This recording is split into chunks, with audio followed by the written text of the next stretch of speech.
Hello everyone. I wanted to take a few moments to work through a problem in your web assignment or similar to one that will be in your web assignment that involves coming up with a probability distribution from a probability function like we see here in question 5.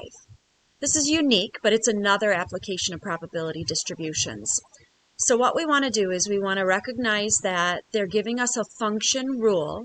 That's the p of x equals x squared plus 5 all over 50. And then they're telling us what values of x they want us to substitute into that rule. So our discrete random variable has only 4 values of x, 1, 2, 3, and 4.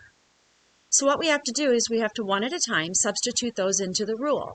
So 1 squared is 1, plus 5 is 6, and 6 divided by 50 is 0.12.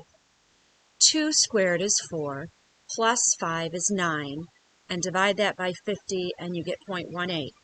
And then do the same with 3 and with 4. Now, to be a legitimate probability distribution, all of those probabilities must have values between 0 and 1, and all of those probabilities must have a sum of 1.